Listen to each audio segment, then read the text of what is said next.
السلام عليكم ورحمة الله. الحمد لله رب العالمين، وصلى الله وسلم على نبينا محمد وعلى آله وصحبه أجمعين، ثم أما بعد. رب العالمين يثمر اصطفى من الناس رسلا، البشرية أجمعين، العباد أكملان. يختار رب العالمين اصطفى كرام من العباد سكن لان افضليثم في العبادية، فاصطفى الله عز وجل من الناس رسلا يبلغون رسالاته، وهم الأنبياء والرسل. إلا اختارثنا رب العالمين من الناس، ثم من هؤلاء الرسل اصطفى الله عز وجل منهم أولو العزم من الرسل، وهم 5 أنبياء: موسى عليه السلام، نوح، موسى، عيسى، إبراهيم، ونبينا محمد صلى الله عليه وسلم. 5 من الرسل اختارثنا رب العالمين افضليث على باقي الرسل والأنبياء، فيسمون بأولي العزم من الرسل. 5 يثمى أولو العزم من الرسل، إرنا يختار رب العالمين زي سنسين الأنبياء إثلثنا رب العالمين في 5، وهما إبراهيم عليه السلام ونبينا محمد صلى الله عليه وسلم، إلا توسمان بخليلي الرحمن. الخلة هي أعظم درجة من المحبة. يقال النبي عليه الصلاة والسلام: إن الله اتخذني خليلا كما اتخذ من إبراهيم خليلا. الخلة هي أعظم درجة من المحبة، يعني يتحبثنا رب العالمين إبراهيم عليه السلام محمد صلى الله عليه وسلم، يتحبثنا يوثن درجة عظمى، يوث الدرجة إلى المقام. فغيختار إبراهيم عليه السلام ونبينا محمد عليه الصلاة والسلام. قسينا يثمى إرنا يفضل رب العالمين نبينا محمد صلى الله عليه وسلم في إبراهيم، فيجعل يثمى خير الناس أجمعين. ولهذا قال النبي عليه الصلاة والسلام: أنا سيد ولد آدم ولا فخر. بل حتى من العلماء يثمن يذكر أن نبينا محمد عليه الصلاة والسلام فضل حتى على الملائكة. سبحان الله، افضلي تحبث حتى في الملائكة. فقال النبي محمد عليه الصلاة والسلام: إنك ذينكين إذ المخير ندريان بندم. يمكن إذ دريان بندم مرة قسمين يدي وطر آدم عليه السلام على القاعة، أمي ذين في قردوني في نيك النبي عليه الصلاة والسلام ذين كي يفضل ربي، ذين كي يخير ربي ولا فخر. نيك دراكم ذاك ماشي زعما الزوخيكم تزوخو، لا، الحقيقة نيك ثيد الحقيقة فكياكم ذي الحق ذا شو يفضل رب العالمين. فبفضل محمد نبينا محمد صلى الله عليه وسلم، وكوننا نحن أتباع نبي محمد صلى الله عليه وسلم، ونحن من أمته صلى الله عليه وسلم، نالت أمته شرف الاتباع، ونالت أمة محمد صلى الله عليه وسلم فضل الأمم أجمعين. وكوننا كنين يثمر ذي الأتباع محمد عليه الصلاة والسلام، وكنين أمة محمد صلى الله عليه وسلم، نوين الشرف كوننا نتبع نبيه. ده شو الشرف نوين الشرف أنه يفضل رب العالمين، يفضل أمة محمد صلى الله عليه وسلم في الأمم الأنبياء مرة، في أمة نوح عليه السلام، في أمة إبراهيم عليه السلام، في أمة موسى عليه السلام، في أمة عيسى عليه السلام، يحيى، زكريا، الأنبياء مرة، الأتباع ينس، الأمة ينس، ويكن يقوم من نزيس يفضل رب العالمين في اللسان. فكانت أمة محمد صلى الله عليه وسلم يثمى مما فضلها الله عز وجل وميزها وخص لها خصائص في الدنيا على باقي الأمم، كما فضلها وميزها وخص لها خصائص يوم القيامة. فيجعل رب العالمين أمة محمد صلى الله عليه وسلم هي أفضل الأمم. مما ميزها ومما فضلها أضنف بعض النقاط يثمان،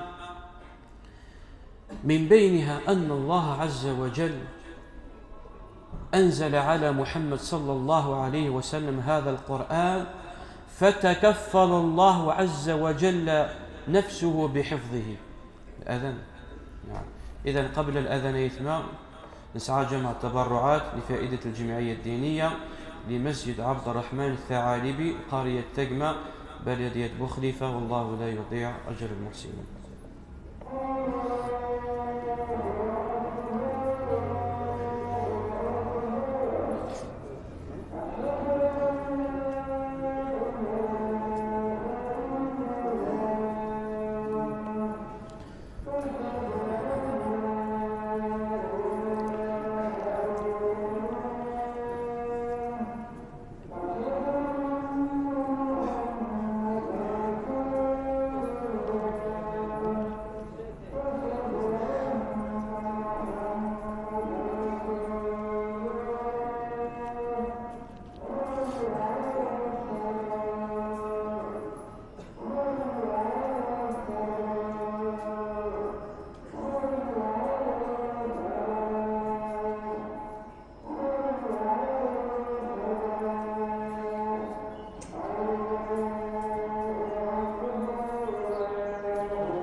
بسم الله والصلاة والسلام على رسول الله، أما بعد. فمما تكفل الله عز وجل بحفظ أمة محمد صلى الله عليه وسلم، ومما ميز الله عز وجل هذه الأمة أن تكفل بحفظ كتابه العزيز القرآن الكريم، مقارنة بالأمم عندنا يثمى أن أي نبي أسدين ثكثب ثيس إلا وذي كفل العلماء ينس من بعد نبيهم وكانت حفظا في كتاب الإنسان من الأحبار والرهبان. فموسى عليه السلام حرف التوراة من بعد موسى عليه السلام، لأنه يكفل رب العالمين إلى علماء إنسان وتحفظ نرى حرفت. الإنجيل كتاب عيسى عليه السلام نفس الشيء، إكل فطر بالعالمين العلماء إنسان إواكنا تحفظهم وتحفظ نرى حرفا غيرا بدلا.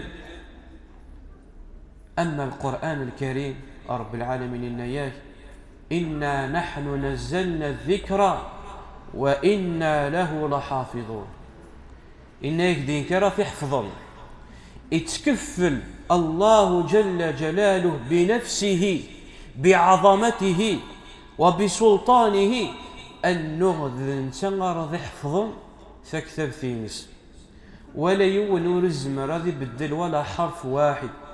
وكم حاولوا أعداء الله وكم حاولوا يوكنا حرفا يوكنا بدل محال. فكلام الله عز وجل غيثما قبل أن يحفظ من الله عز وجل حفظ من أتباع محمد صلى الله عليه وسلم، حفظ في الصدور اتوحفظ جذمرا من الأتباع محمد صلى الله عليه وسلم. دمت أي واحد منا ثوركيا قرص تصور تكيا قرص سيد خطأ أقدين تغلطت لأنه حفظت على الميت سنيت إلى آخره. وهي أول شيء. ثاني شيء مما ميز أمة محمد عليه الصلاة والسلام أن جعل الأرض مسجدا وطهورا، يجعل رب العالمين يثمان القاعة مرة ذي المسجد من المؤمن، ذي الطهور من المؤمن. فأيما مؤمن يتفيث الوقت نظلي كان أذكر ذي الظل مقارنة اليهود ذو نصارى إلى قد ظلن أماكن سن مخصصة، إلى قد ظلن أماكن سن مخصصة للصلاة. أما أمة محمد عليه الصلاة والسلام عندما كتفيما من الوقت نظلي تبعضت في الجمع، ولو كنت على قمة الجبل، ولو ترق العصر نغاكير قالوا كان كتف الوقت نظلي كلافيور أقليك تزلط شي كان القاعة ثورة حتى في السماء، ثورة حتى لو كان كتف كثينا فيك الوقت نظلي تظل. وجعلت طهورا عندما كتف كان ولاش أمانة نظرت الصوضات، ولاش أمانة الصوضات يتفيكم كان بالصحراء، ولاش أمانة تسيمم بالقاعة جعلت طهورا. فهذا مما فضل الله عز وجل أمة محمد صلى الله عليه وسلم. ومما ميزها ونحن في هذا الشهر الفضيل أن الله عز وجل جعل الصيام لأمة محمد صلى الله عليه وسلم وقت الصيام من صلاة الفجر إلى أذان المغرب، مقارنة بالأمم عندنا إثما إلى الصيام من العشاء إلى المغرب، يعني الوقت المسموح إوكنا تفترض من المغرب إلى العشاء. ثم رخص الله عز وجل لأمة محمد صلى الله عليه وسلم رفعا للحرج عليها ورفعا للمشقة عليها، كما في حديث ابن عباس رضي الله عنهما. قال ابن عباس رضي الله عنهما كان في عهد النبي عليه الصلاة والسلام اكتزولا اسمي دي فرض رب العالمين رمضان، أول العهد اسمي دي فرض رب العالمين رمضان في مسلمان إن كانوا إذا صلوا العتمة هي صلاة العشاء، كانوا إذا صلوا العتمة حرم عليهم الطعام والشراب وغير ذلك. مجرد ما ظل العشاء خلاص، يعني وقت الإمساك يبدو العشاء أميرين دوشو أميرين المغرب الوقت نسمح رب العالمين وكنا نفطر يعني مدروس يرى المغرب للعشاء. يجعل ضرب العالمين السباغ يونس حبينا ذي ضربي في الناس، وهو ما يسمى بسيرمة بن قيس الأنصاري. إنك يونس الزوم سواء عند النافلة نغض الفرض، النافلة نغض الفرض. إنك يونس الزوم إنك اسمي يدي الحق الخميس للوقت المغرب للوفر هذا الشراديش. سبحان الله. تيذينك ماذا الوقفة نقف عليها. الصحابة نظير ضربي في اللسان اسمرا دي الحق الوقت الصيام ماشي غنيكنيا فيه النعمة غيثنا ونحمي ذرا ربي في اللاس، وأي نعمة ونحمي ذرا ربي في اللاس يتعاقب ربي في اللاس. لكني غيثنا ماشي كان نسعى ضشورا أنا رزرمطان نسعيد ضشورا ترز تزكى سلدزكى ضويض، بل من الناس من لديهم ما يزمر ذا ديتش الحياة تسمرت. أصحابي غادي ربي في الناس يزون ولكن نوري خدم ما لحسابيش ذا شو راضي الرز. لكن أي واحد منا غادي يزون إلا وزده يقلا جورني ذا شو راضي يفطر فواش راضي يفطر ذا شو راضي يجي يلحق دا خميس يسقسا تنطوطي سمينا إلا كرا إلا يثنيس ولاش أضروح غاد الزرا حد الجيران ما إلا إلا كرا ذا شو راك داوي. يقرد ابن عباس فغلبه النوم إوا شو إلا ذا خدام كتب حيرث، يعني يخدم الخدمة إلا أنت عثر إلا ذا خدام الوقت اللي غتروح تنطوطي سساوي ذا شراديج يويثنو الدم إيه أمي ذا نتفتي الوقت العيشة إدن فلاس العيشة خلاص ورزميرا لا غادي يعاود هذيك معناتها إلا قاضي الظلم هذيك يكمل الصيام ينس يكمل الصيام ينس، يعني وريت شرايك يوري صايك إلى رمضان ينس أزكوين يقلع الخدمة ينس. إنك ابن عباس رضي الله عنه في الناس فأسقط عليه مغشيا تلحق الوقت 12 يغليه يفشل إرنا الزم وريد شارم وريد سوارم يغليا أظهرنا النبي صلى الله عليه وسلم فمنزل رب العالمين آية الصيام أحل لكم ليلة الصيام الرفث إلى نسائكم هن لباس لكم وأنتم لباس لهن علم الله أنكم كنتم تختانون أنفسكم فتاب عليكم وعفى عنكم فلا نباشروهن وابتغوا ما كتب الله لكم وكلوا واشربوا حتى يتبين لكم الخيط الأبيض من الخيط الأسود من الفجر ثم أتموا الصيام إلى الليل إلى أذان المغرب. فرخص الله عز وجل بدل من العشاء من أذان الفجر إلى المغرب، فغلا الوقت مسموح من العشاء إلى الفجر. ثم يثمى إفكتر بالعالمين إن قال أمة محمد صلى الله عليه وسلم. ومما ميز الله عز وجل أمة محمد عليه الصلاة والسلام أن تجاوز الله عنها الخطأ والنسيان وما استكره عليه. رب العالمين يريد حسب العبد اسمينا غلط الغلط إلا ماشي متعمد. ربي يريد حسب العباد اسمينا سهان. ربي يريد حسب العباد ما استكره عليه لحاجة إلا ضل الفلاس سوى غالب الفلاس. وريد حسب رب العالمين اجعل الدينية لأمة محمد عليه الصلاة والسلام دين ميسر ما يريد الله عليكم من حرج. وريد غرام رب العالمين يوكن أخذفك الدينية يوكن أخي حرج يوكن أخذفك المشقة.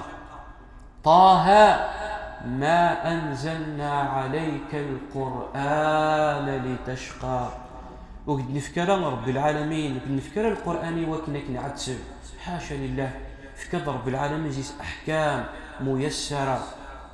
كذلك مما فضل الله عز وجل أمة محمد عليه الصلاة والسلام أن قبل الله شهادتها في الدنيا كما قبل الله شهادتها في الآخرة. أنه يجعل رب العالمين الأمين فيما بعضهم شهداء على الناس.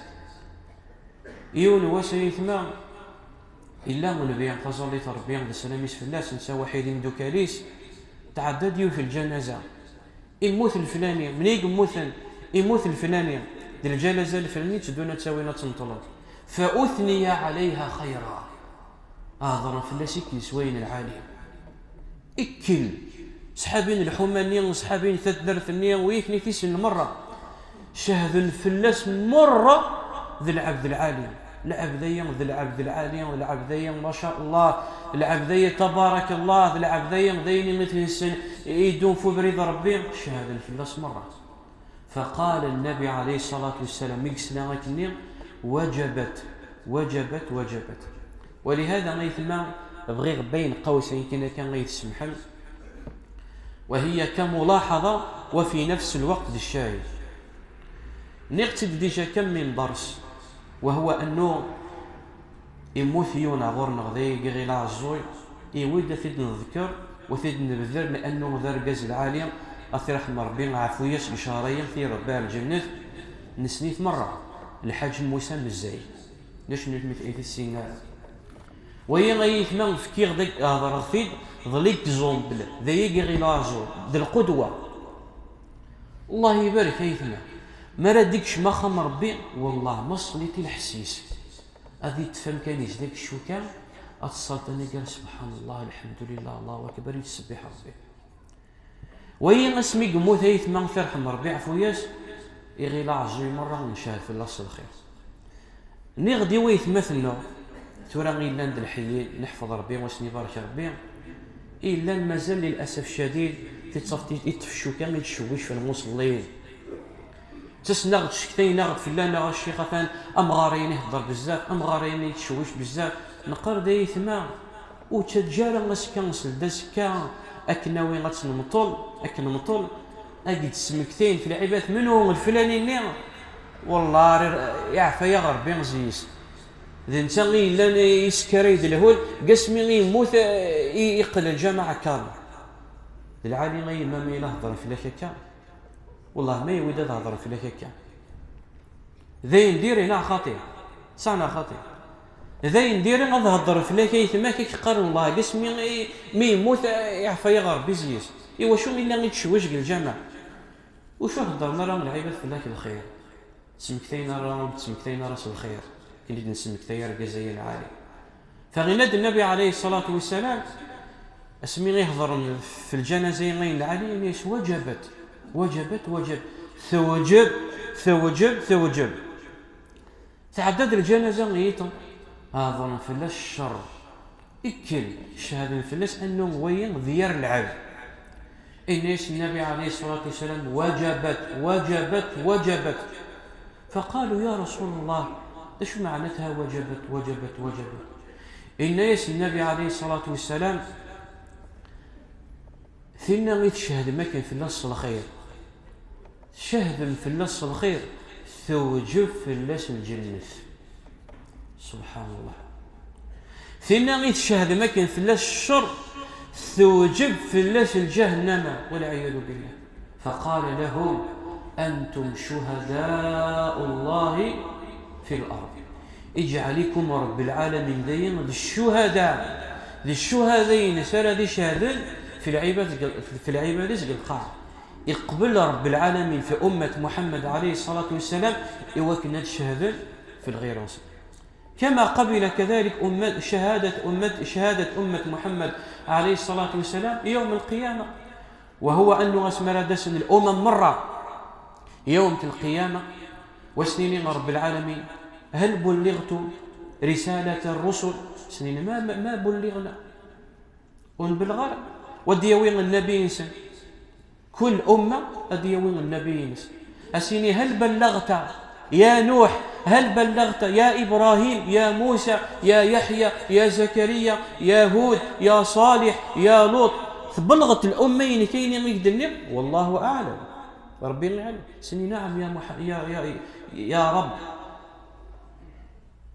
ده شو الشاهد أسيني أمة محمد صلى الله عليه وسلم لأمة محمد عليه الصلاة والسلام يقوم من الأنبياء مرة ويغروكن ذي الواجب يقوم من الأنبياء مرة الناس أمة محمد عليه الصلاة والسلام الذي شهدوا أنه بلغنا هذه كرامة من كرامات يفضل أمة محمد عليه الصلاة والسلام على سائر الأمم من الكرامات كذلك أن الله عز وجل يجعل أمة محمد عليه الصلاة والسلام أقل عملا وأكثر أجرا وثوابا سبحان الله الأمم يعدنا يثنى نوح عليه السلام صالح هود يتولصنا رب العالمين قال عمره 500 تعيش 300 سنة تخيل يثنى تعيش 300 سنة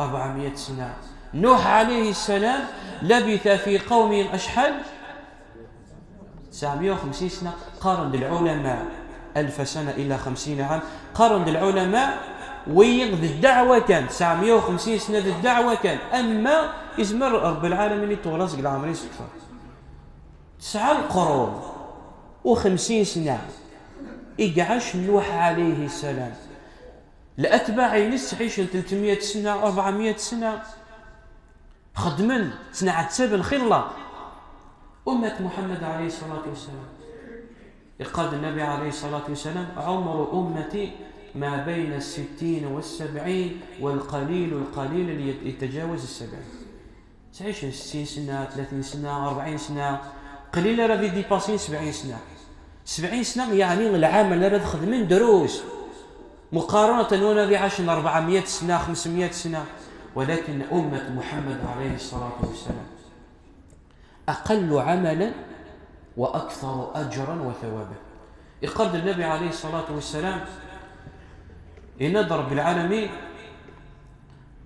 أن الله عز وجل يقول من يعمل من الصبح إلى النصف على قيراط يعني الأجر نرى ذي خدمة بالصباح أميدين الطهور الأجر باش راجل تفكر قيراط من الأجر فقبلت اليهود تقبل اليهود فعملوا من الصبح إلى نصف النهار على قيراط وقال من يعمل من نصف النهار إلى العصر على قيراط فقبلت اليهود فعملت من نصف إلى العصر على قراط. فقال الله عز وجل: من يعمل من العصر إلى المغرب، الوقت من العصر إلى المغرب دروس على قراطين، ماشي قراط، قراطين. فجعل الله أمة محمد عليه الصلاة والسلام تعمل قليلا وتؤجر مرتين. سبحان الله. فقالت اليهود والنصارى يعني فقعان خدم الخير الله وتسوى أجر دروس إن اسم رب العالمين أو ظلمتكم؟ قالوا لا. قال: هذا فضلي أعطيه من يشاء. فمما فضل الله عز وجل أمة محمد عليه الصلاة والسلام أن نخدم دروس تفكس رب العالمين الخير درجة مرة. ونحن في مناسبة دخول العشر الأواخر من رمضان التي فيها ليلة خير من 1000 شهر. يثني الليلة قعشرية من قرى من ليلة القدر من قامها إيمانا واحتسابا أسحسب رب العالمين دراجة يثني الليلة. أما كاينش تزلط تزمط تصديق تخدم الخير تعبط ربي تعط ربي 83 سنة و4 شهور 83 سنة و4 شهور يفكيك رب العالمين قيونيت إذا ما حد لكون تعيش ترى من فرق قيونيت يفكيك رب العالمين. تخيل 20 سنة 40 سنة 50 سنة يفكيك رب العالمين يفقيك رب العالمين كل ليلة في التصويد الخيرية. احسب 83 سنة و4 شهور 83 سنة و4 شهور 83 سنة و4 شهور. قال له كانت تحسبط بالك 12000 سنة شيء الخير. ومع ذلك ربي مكاع تبارك العمرين يفكيك 70 سنة كان وتسنع تصبطر بلحيتينك ولكن تصويت الأجر أكثر. وذختم غيثما مما ميزت أمة محمد عليه الصلاة والسلام أنها أول الأمم من يدخل الجنة جعلني الله وإياكم منها. ذي الأمة ثمزور فلذيكش من الجنة مع أنها الأمة ثنقرث إلا من بين الأمم. أمة محمد عليه الصلاة والسلام ذي الأمة ثنقرث وذي الأمة غير ثنقرث لا سدوا منيث عليها تقام القيامة. ومع ذلك جعلت رب العالمين أول الأمم من يدخل الجنة بل أكثر الأمم أرادكش من الجنة وهم من أتباع محمد صلى الله عليه وسلم جعلنا وإياكم منها. إذن وينيثنا خير من غيث ويدروس مطينا ينغيث في الظل رب العالمين. أمة محمد عليه الصلاة والسلام سوشو شرف أن كنا أمة وأتباع محمد عليه الصلاة والسلام.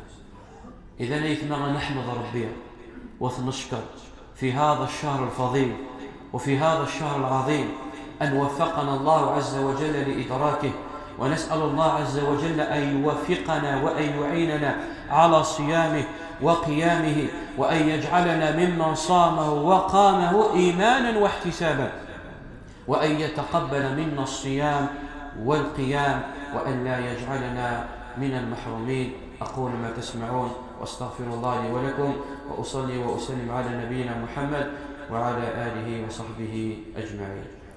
إذا يثمار ثيام ديوث سمعت النوم طلبكم الدعاء ساعة من دي الصموتين أزدي شيء عربيا شفاء ودي شيء عربيا شفاء للمطمرة. أسأل الله العظيم رب العرش العظيم أن يشفيها وأن يشفي جميع المسلمين وبارك الله.